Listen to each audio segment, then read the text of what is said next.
تو یہ ان اعمال کی سزا ہے جو تمہارے ہاتھوں نے آگے بھیجے. یعنی اللہ تعالیٰ نے کوئی بندوں پر ظلم نہیں فرمایا، بلکہ یہ انسانوں کے ہاتھوں کی کمائی کی وجہ سے جو انہوں نے اعمال کیے اس کی وجہ سے. کیونکہ اللہ تعالیٰ کا یہ اصول نہیں ہے کہ اللہ تعالیٰ کسی کو بے سبب یا بغیر کسی جرم کے سزا دے. اللہ تعالیٰ انسان کو اس کے اعمال کے بدلے ہی میں سزا دیتا ہے، اور اسی قدر دیتا ہے جس قدر اس کے اعمال برے ہوتے ہیں. تو کیوں یہی بتایا گیا ہے کہ اللہ تعالیٰ بندوں پر ظلم کرنے والا نہیں ہے. کدا ابھی آل فرعون، جیسا کہ حال تھا فرعونیوں کا، والذین اور ان لوگوں کا، من قبلہم جو ان سے پہلے تھے، کفروا انہوں نے کفر کیا، بآیات اللہ اللہ کی آیات کا، فاخذہم تو پکڑ لیا ان کو، اللہ نے، بذنوبہم ان کے گناہوں کی سزا میں. ان اللہ بے شک اللہ تعالیٰ قوی زبردست ہے، شدید العقاب سخت عذاب دینے والا ہے. یہاں اللہ تعالیٰ فرمائے کہ جیسے مشرکین مکہ تھے اور منافقین مدینہ تھے، انہوں نے جیسے بدعمالیاں کی ہیں اور ان کی وجہ سے ان پہ عذاب آیا، ایسے ہی ان کا حال ہوا جیسا کہ آل فرعون اور ان سے پہلے بھی جو برے اعمال کیے جن لوگوں نے ان کے ساتھ کیا گیا تھا، ایسا ہی معاملہ ان کے ساتھ بھی ہوا.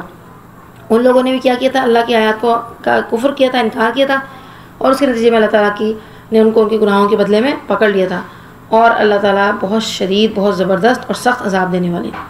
ذالک یہ اس لیے ہے بأن اللہ کہ اللہ تعالیٰ لم نہیں یکو ہے مغیرن تبدیل کرنے والا، نعمتاً کسی نعمت کو، انعمہا جس کو اس نے انعام کیا، علی قوم کسی قوم پر، حتیٰ یہاں تک کہ یغیروا وہ بدل ڈالیں، ما بانفسہم جو ان کے ساتھ ہے، وان اللہ اور بے شک اللہ تعالیٰ سمیع سننے والا ہے، علیم جاننے والا ہے. یعنی اللہ تعالیٰ کا اصول کیا ہے کہ اللہ تعالیٰ جو نعمت کسی قوم کو عطا فرماتے ہیں اس کو اس وقت تک بدلتے نہیں جب تک یہ لوگ خود ہی اپنے حالات اور اعمال کو نہ بدل دیں. یعنی نعمت کے عطا کرنے میں تو اللہ تعالیٰ نے کوئی ضابطہ مقرر نہیں کیا کہ نہ ہی کوئی قید اور شرط لگائی ہے کہ کس کو نعمتیں دیں گے. جو نیکوکار ہوگا صرف اسی کو نعمتیں دیں گے، یا جو بدکار ہوگا اس کو نعمتوں سے محروم رکھیں گے، ایسا کچھ نہیں ہے. اللہ تعالیٰ نے ہماری پیدائش سے پہلے جب ہمارے اعمال کا کوئی وجود بھی نہیں تھا، اس وقت اللہ تعالیٰ نے ہمیں ایسی ایسی نعمتیں دی جو ہمارے وجود میں، ہمارا وجود ان سے بھرا پڑا ہے، ہمارے وجود کے اندر اتنی نعمتیں ہیں. تو ان کا اعمال سے تعلق نہیں، بلکہ یہ نعمتوں کے دینے میں تو اللہ تعالیٰ نے کوئی قید و بند نہیں لگائی، کوئی ضابطہ مقرر نہیں کیا. لیکن جب اللہ تعالیٰ نے ایک نعمتیں دے دیں تو اس کے بعد اللہ تعالیٰ ان کو تبدیل نہیں کرتے یہاں تک کہ وہ قوم یا وہ لوگ خود اپنے حالات یا اپنے اعمال کو نہ بدل دیں. تو اسی چیز کا ذکر اللہ تعالیٰ فرما رہے ہیں کہ اللہ تعالیٰ نہیں بدلتے مگر لوگ خود اپنے حالات اور اعمال بدل لیتے ہیں، اس کی وجہ سے اللہ تعالیٰ کی دی ہوئی نعمت واپس لے لی جاتی ہے. وَأَنَّ اللَّهَ بے شک اللہ تعالیٰ سمیع علیم سننے والے جاننے والے. کدأب آل فرعون جیسا کہ حال فرعونیوں اور ان سے پہلے لوگ، والذین من قبلہم اور ان لوگوں کا، من قبلہم جو ان سے پہلے تھے، ہوا کذبوا انہوں نے جھٹلایا بآیات ربہم اپنے رب کی آیات کو، فاہلکناہم تو ہم نے ہلاک کر دیا ان کو، بذنوبہم ان کے گناہوں کے سبب، واغرقنا اور ہم نے ڈبو دیا، غرق کر دیا، آل فرعون کو، وکل اور وہ سب کانوا تھے ظالمین ظالم. اب یہی آیت تھوڑے سے تبدیلی کے ساتھ دوبارہ آئی ہے. پہلے بھی فرعونیوں اور پہلے لوگوں کا ذکر کیا گیا، وہاں پہ کہا گیا تھا جنہوں نے کفر کیا اللہ کی آیات کا، اور یہاں پہ بتایا گیا کہ انہوں نے اپنے رب کی آیات کو جھٹلایا. تو فرق کیا ہے کہ پہلی جو آیت ہے اس میں یہ بتایا جا رہا ہے کہ دونوں کا مقصد جو ہے وہ الگ الگ ہے. پہلی آیت میں اس کا بیان جو تھا کیا، اس کا مقصد یہ تھا کہ ان لوگوں کا کفر ان کے عذاب کا سبب بنا، اور اس آیت میں بتانے کا مقصد یہ ہے کہ اللہ تعالیٰ کا عام قانون یہ ہے کہ جب کسی قوم پر اللہ تعالیٰ کی نعمتیں نازل ہوتی ہیں اور وہ ان کی قدر نہ پہچانے اور اللہ کے سامنے نہ جھکے تو اس کی نعمتیں مصیبتوں میں بدل دی جاتی ہیں. جیسے قوم فرعون اور ان سے پہلے قوم کے ساتھ ہوا کہ جب اللہ تعالیٰ کی نعمتوں کی انہوں نے قدر نہ کی، اگرچہ وہ اس سے پہلے بھی کوئی بہت زیادہ نیکوکار لوگ نہیں تھے، لیکن جب ان کو نعمتیں ملی تو اس پہ وہ ان کی سرکشی مزید بڑھ گئی اور انہوں نے اللہ تعالیٰ کی اور زیادہ ناشکری اور نافرمانی شروع کر دی. تو ان نعمتوں کی قدر نہ کرنے کی وجہ سے ان سے نعمتیں چھین لی گئیں اور نعمتوں کی بجائے عذاب میں پکڑ لیے گئے. تو یہ دونوں جگہ الگ الگ بیان کرنے کا مقصد الگ الگ ہے. ان بے شک شر الدواب بدتر سب جانداروں میں عند اللہ اللہ کے نزدیک الذین وہ لوگ ہیں کفروا جنہوں نے کفر کیا، فہم تو وہ لا یؤمنون ایمان نہیں لاتے. دواب بھی جو ہے نا دابتن سے ہے، اور دابتن بیسیکلی جو استعمال ہوتا ہے ہر اس چیز کے لیے جو زمین پر چلے اور دباؤ اس کا محسوس کیا جائے، اس کا وزن محسوس کیا جائے، اور اس میں انسان اور جاندار تمام جانور وغیرہ وہ سب آتے ہیں. اور یہاں پہ خاص طور پہ شرط دواب بھی استعمال کرنے کا مقصد کیا ہے، کیونکہ دابتن زیادہ تر دواب بھی وغیرہ چوپایوں کے لیے استعمال ہوتا ہے. تو اللہ تعالیٰ کے نزدیک چونکہ کافرین جو ہیں وہ بھی جانوروں کی سی زندگی گزاریں کہ کھایا پیا اور سوئے جاگے. تو اللہ تعالیٰ ان سے تشبیہ دیتے ہوئے فرما رہے ہیں کہ بے شک مخلوق میں، بے شک سب جانداروں میں بدترین جو ہیں وہ کون ہیں؟ کافر ہیں. فہم لا یؤمنون، تو وہ ایمان نہیں لائیں گے. یعنی ان کے ساتھ کچھ بھی معاملہ کر لیا جائے انہوں نے وہ ایمان نہیں لائیں گے. وہ بالکل جانوروں کی سی زندگی گزار رہے ہیں، کھاتے پیتے ہیں اور سوتے جاگتے ہیں، اور ان کی زندگی کوئی مقصد نہیں ہے اس کے سوا. تو اسی لیے ان کو جانوروں سے تشبیہ دی گئی ہے. الذین، وہ لوگ جو عہدت، آپ نے صلح کا عہد کیا، منہم، ان سے، ثم ینقضون، پھر وہ توڑ دیتے ہیں، عہدہم، اپنے عہد کو، فی کل مرۃ، فی میں، کلی، ہر، مرۃ، باری، ہر مرتبہ، وہم، اور وہ، لا یتقون، نہیں ڈرتے اللہ سے. اس آیت کا تعلق پچھلی آیت سے ہی ہے کہ یہ وہ لوگ ہیں جن سے آپ بارہا، جب بھی آپ ان سے صلح کا عہد کرتے ہیں تو ہر بار اپنے عہد کو توڑ ڈالتے ہیں اور اس معاملے میں اللہ سے نہیں ڈرتے. فَإِمَّا، پھر اگر، تَثْقَفَنَّهُمْ، تم پاؤ انہیں، فی الحرب، لڑائی میں، فشرد، تو پس پشت، تو ایسی سزا دو، بہم، ان کے ساتھ، من خلفہم، جو ان کے پیچھے ہیں، لعلہم، تاکہ وہ، یذکرون، عبرت حاصل کریں. یعنی کہ یہ وہ لوگ ہیں کہ جو آپ کے ساتھ ہر موقع پہ انہوں نے عہد شکنی کی ہے، تو اگر آپ کو یہ جنگ میں، لڑائی میں مل جائیں تو آپ ان کو ایسی سزا دیں کہ ان کے ذریعے سے وہ لوگ جو ان کے پشت پناہ ہیں وہ بھی سبق حاصل کریں اور ان کو بھی عبرت حاصل ہو اور وہ بھی بھاگ جائیں. وَإِمَّا، اور اگر، تخافن، خوف ہو آپ کو، من قومن، کسی قوم سے، خیانتاً، خیانت کا، فَانبِذْ، تو پھینک دیجئے، الیہم، ان کی طرف، علی سواء، برابری کی سطح پر. ان اللہ، بے شک اللہ تعالیٰ، لا یحب، نہیں پسند فرماتا، الخائنین، دغا بازوں کو. پہلی آیت میں بتایا گیا تھا کہ جو لوگ بار بار عہد توڑتے ہیں اور عہد شکنی سے ڈرتے نہیں، تو اگر آپ لڑائی میں ان لوگوں پر قابو پائیں اور یہ لوگ آپ کے ہاتھ آ رہے ہیں تو ان پر حملہ کر کے ان کے ذریعے سے اور لوگوں کو جو کہ ان کے علاوہ ہیں منتشر کر دیجیے، تاکہ وہ لوگ سمجھ جائیں کہ نقض عہد کا یہ وبال ہوا ہے، لہٰذا ہمیں ایسا نہیں کرنا. لیکن یہاں یہ حکم جو دیا جا رہا ہے، یہ پہلا والا حکم تو اس وقت کے لیے تھا جب ان لوگوں نے عہد اعلانیہ توڑ دیا ہو، لیکن یہ جو دوسرا حکم ہے یہ اس موقع کے لیے کہ اگر ابھی تک اعلانیہ عہد تو نہیں توڑا، لیکن اگر آپ کسی قوم سے خیانت یعنی عہد شکنی کا اندیشہ رکھتے ہیں تو آپ کو اجازت ہے کہ آپ وہ عہد ان کو اسی طرح سے واپس کر دیجیے. یعنی اس طرح اس عہد کے باقی نہ رہنے کی اطلاع کر دیجیے کہ آپ اور وہ اس اطلاع میں برابر ہو جائیں. اور بغیر ایسی صاف اطلاع کے لڑنا جو ہے وہ خیانت ہے، اور بے شک اللہ تعالیٰ خیانت کرنے والوں کو پسند نہیں فرماتے. مشکل الفاظ دیکھ لیتے ہیں.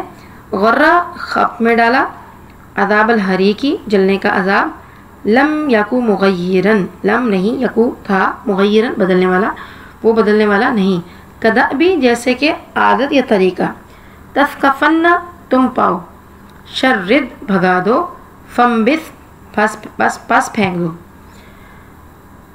اب ہم اس کے ملٹیپل چوائس کے کوشچنز دیکھ لیتے ہیں. سوال نمبر 1 ہے، 4 ممکنہ جوابات میں سے درست جواب پر ٹک کا نشان لگائیے. نمبر 1، منافق اور کفار کے دلوں میں تھا ایک فتنہ. نمبر 2، جوش و خروش. نمبر 3، مرض. اور نمبر 4، شک و شبہ. اس کا صحیح جواب ہے مرض. نمبر 2 ہے، کفار کے مطابق مسلمانوں کو کس چیز نے مغرور بنا رکھا تھا؟ نمبر 1، ان کے دین نے. نمبر 2، ان کی کثرت تعداد نے. نمبر 3، ان کے بلند اخلاق نے. نمبر 4، ان کے آباء و اجداد کی دولت نے. تو اس کا جواب ہے ان کے دین نے. نمبر 3 ہے، فرشتے کن کی جان نکالتے وقت ان کے منہوں اور پیٹھوں پر کوڑے اور ہتھوڑے مارتے ہیں؟ یہودیوں کی، کفار کی، منافقین کی، مسلمان کی. تو اس کا جواب ہے کفار کی. سوال نمبر 4 ہے، اللہ تعالیٰ نے کس قوم کے ان کے گناہوں کے سبب پانی میں غرق کر دیا؟ نمبر 1، کفار کو، فرعونیوں کو، نمرود کی قوم کو، منافقین کو. تو اس کا جواب ہے فرعونیوں کو. نمبر 5 ہے، غرہ کے معنی ہے جلنے کا عذاب، ہم نے غرق کیا، مغرور کیا یا سبق دیا. تو اس کا جواب ہے ہم نے غرق کیا. نمبر 6 ہے، عذاب الحریق سے مراد ہے دردناک عذاب، انہوں نے جھٹلایا، وہ ڈرتے نہیں، جلنے کا عذاب. عذاب الحریق کا مطلب ہے جلنے کا عذاب. نمبر 7 ہے، کدأبی کا مطلب ہے طریقہ، پس پھینک دو، بدترین جانور یا حواس باختہ کر دو. اس کا جواب ہے طریقہ. نمبر 8، شرد کا معنی ہے نمبر 1، بھگا دو، انہیں مار ڈالو، پکڑ لو یا انہیں آنے دو. اس کا جواب ہے بھگا دو. نمبر 9 ہے حضرت موسیٰ علیہ السلام نے جب عصا پھینکا تو وہ غائب ہو گیا، خوبصورت پرندہ بن گیا، چمکنے لگا، یا اژدہا بن گیا؟ اس کا جواب ہے اژدہا بن گیا۔ نمبر 10 ہے حضرت موسیٰ علیہ السلام اللہ تعالیٰ کی واضح نشانی لے کر کس کے دربار میں تشریف لائے؟ فرعون کے، نمرود کے، ابو جہل کے، یا کسریٰ کے؟ اس کا جواب ہے فرعون کے۔ اس کے بعد ہے تفصیلی سوالات کے بلکہ مختصر سوالات ہیں، سوالات کے مختصر جواب دیجیے۔ نمبر 1 ہے منافقین غزوہ بدر کے موقع پر مسلمانوں کے بارے میں کیا خیال رکھتے تھے؟ یہ میں آپ کو سرسری سا پڑھ کے بتا دیتی ہوں، لیکن آپ لوگ کوشش کریں کہ آپ لوگ خود جواب اس کے تلاش کر کے لکھیے، اور ابھی ہم نے جو تشریح کی ہے اس کی روشنی میں لکھیے، اور اگر پھر بھی آپ کو کوئی مشکل پیش آئے تو آپ اسکول سے یہ ہینڈ آؤٹس جو ہیں وہ لے سکتے ہیں، اسکول کے آفس سے۔ تو اس کا جواب ہے منافقین غزوہ بدر کے موقع پر مسلمانوں کے بارے میں کیا خیال رکھتے تھے؟ جواب ہے غزوہ بدر میں منافقین کفار کے جنگی ساز و سامان اور عمدہ تیاری کو مومنین کے پاس جنگی سامان اور جنگجوؤں کی قلت دیکھ کر کہنے لگے کہ مسلمانوں کو ان کے دین نے مغرور کر دیا ہے۔ یہ 313 کفار کی اتنی بڑی طاقت کا مقابلہ کرنے چلے ہیں، لیکن اللہ تعالیٰ نے اپنی وجہ سے مسلمانوں کو فتح عطا فرمائی۔ دوسرا ہے جواب سوال جانوروں سے بھی بدتر انسان کن لوگوں کو کہا گیا ہے؟ اس کا میں نے آپ کو تفصیل سے بتا دیا ہے تشریح میں، لیکن بہرحال آپ لوگ ذرا اس کا جواب سن لیجئے۔ ایسے لوگ جب ان کے سامنے حق کی تبلیغ کی جاتی ہے تو واضح طور پر حق کی نشانیاں دیکھ کر بعد میں انہیں جھٹلاتے چلے جاتے ہیں۔ وہ یقیناً شعور انسانی سے بے بہرا ہیں، وہ شرک دواب کہلاتے ہیں۔ فرعونی اور ان سے پہلی قومیں بھی انہی خرابیوں کی وجہ سے برباد ہوئیں۔ پھر سوال نمبر 3 ہے غزوہ بدر کا پس منظر مختصراً تحریر کریں۔ یہ بھی آپ کو سارا واقعہ ہم پہلے پڑھ چکے ہیں کہ مسلمان جو ہیں وہ ہجرت کر کے جب مدینہ میں آباد ہوئے تو کفار سے مسلمانوں کا امن اور سکون اور ترقی دیکھی نہیں جاتی، اور دین اسلام بھی روز بروز فروغ حاصل کر رہا تھا۔